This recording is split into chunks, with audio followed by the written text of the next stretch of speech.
अस्सलाम वालेकुम। Class 8 subject है आपका केमिस्ट्री। चैप्टर नंबर 1, जैसे कि आपको पता है कि हम पढ़ रहे हैं बेसिक ऑफ केमिस्ट्री और हमने इसको कंप्लीट कर लिया है। आज हम इसके एक्सरसाइज की तरफ चलेंगे।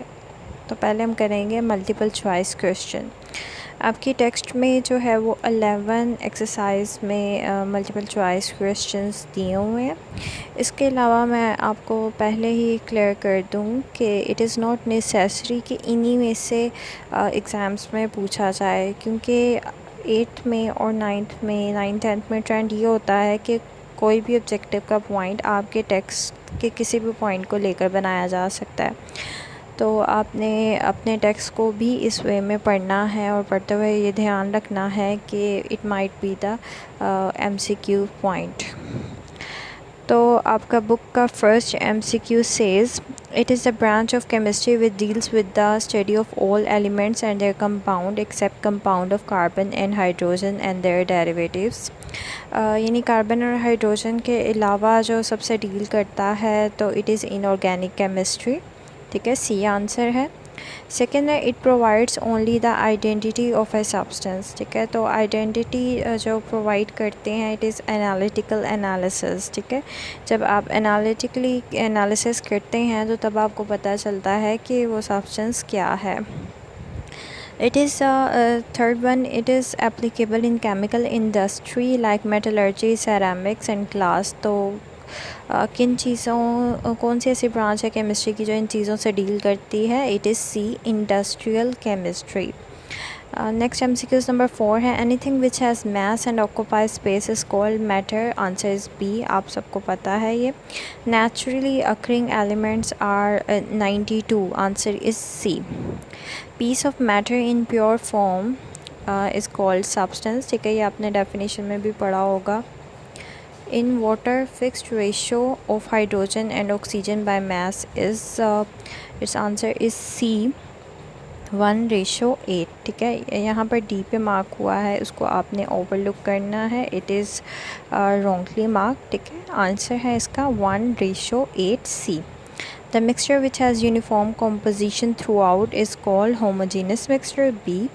The sum of protons and neutrons in the nucleus of an atom is mass number। Answer is B। A substance whose atoms have the same atomic number, the answer is A, element। And the last one is noble gases are the basic example of monoatomic molecule। Answer is A।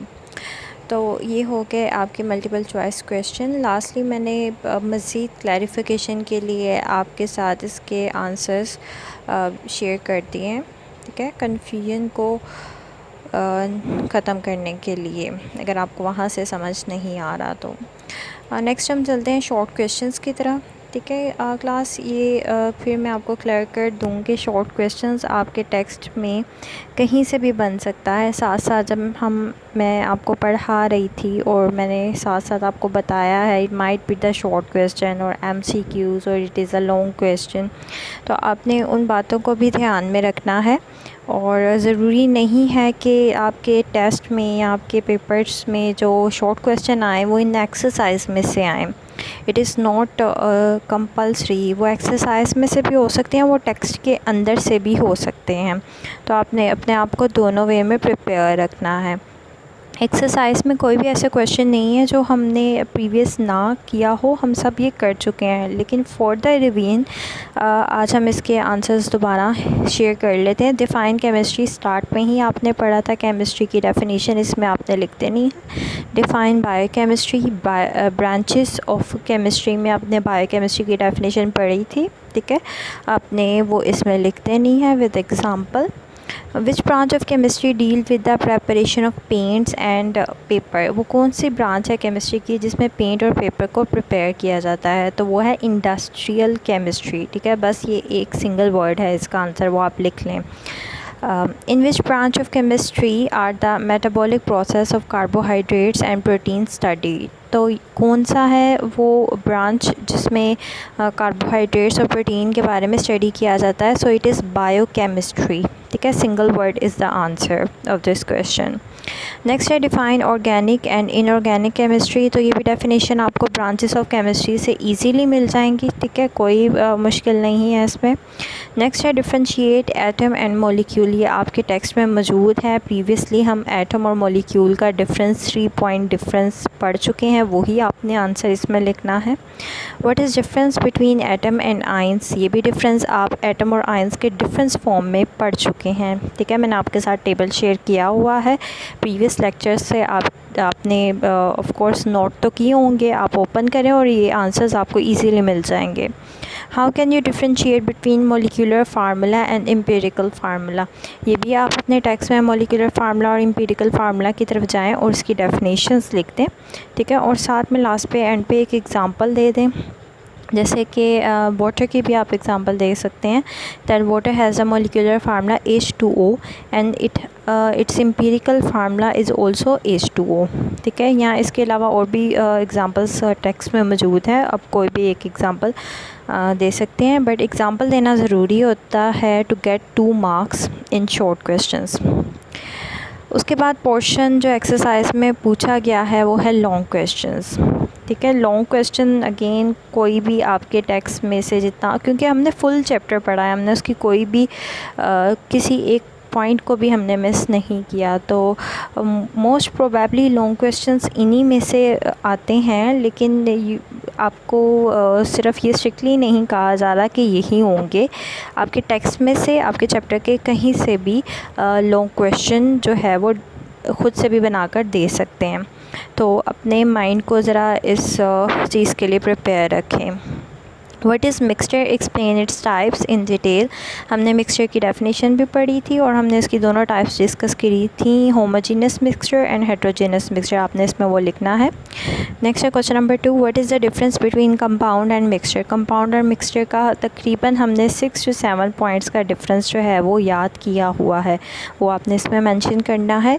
Define N आइन, write down it's type. इसमें आप आइन की definition लिखेंगे, example देंगे और उसके बाद इसके टाइप्स, केटाइन एंड एनाइन, उसको सारा एक्सप्लेन करेंगे, ठीक है। वो टॉपिक आपने एज इट इज़ सारा लिखना है। Explain the classification of molecules with example. ये वो टॉपिक है मॉलिक्यूल का जिसमें आपने मॉलिक्यूल की डेफिनेशन पढ़ी थी और उसकी टाइप्स आपने पढ़ी थी on the basis of number of atom, जैसे कि मोनोटॉमिक, डायटोमिक, ट्राइटोमिक, पॉलीटोमिक, और उसके बाद on the basis of kind of atom जिसमें आपने पढ़ा था homo atomic molecule and heteroatomic molecule, ठीक है। तो ये वो आपने सारा क्वेश्चन जो है वो आंसर उसका वो वाला होगा जो भी मैंने आपको मेंशन किया है। उसके बाद आ जाती हैं define the following terms, solution, solute, saturated solution, unsaturated solution, super saturated solution, dilute solution and concentrated solution, ठीक है। ये सब डेफिनेशन लास्ट लेक्चर में हम लोगों ने सॉल्यूट और सॉल्वेंट के बारे में और उसकी टाइप्स के बारे में बहुत डिटेल से डिस्कस किया था। आई होप दैट कि आप याद कर चुके होंगे, ठीक है। तो this was your exercise homework. So learn and practice exercise. Exercise को भी याद करना बहुत ज़रूरी है, ऑल्दो कि आप इसको याद कर चुके हुए हैं, लेकिन फिर भी अब इसको एक्सरसाइज पॉइंट ऑफ व्यू से याद करना भी बहुत ज़रूरी है। Try to make extra possible short questions from your chapter text for better preparation. जैसे कि मैं आपको बार बार मेंशन कर रही हूँ, इट इज़ नॉट नेसेसरी कि एक्सरसाइज के ही शॉर्ट क्वेश्चन आए, ठीक है। इसके अलावा आपने खुद से भी क्वेश्चंस बनाने हैं, हर टॉपिक में से जितने पॉसिबल शॉर्ट क्वेश्चंस या एमसीक्यूज़ बन सकते हैं और उसको आपने प्रिपेयर कर लेना है। We have completed chapter number 1 basics of chemistry. यहाँ आज आपका चैप्टर 1 कंप्लीट हो गया है। Make sure to submit your notes, और जो भी आप शॉर्ट क्वेश्चंस के और ऑब्जेक्टिव के नोट्स बनाएंगे, ठीक है, वो आपने सबमिट करवाने हैं, ठीक है। आपसे मुलाकात होगी नेक्स्ट लेक्चर में। टिल देन अल्लाह हाफिज़।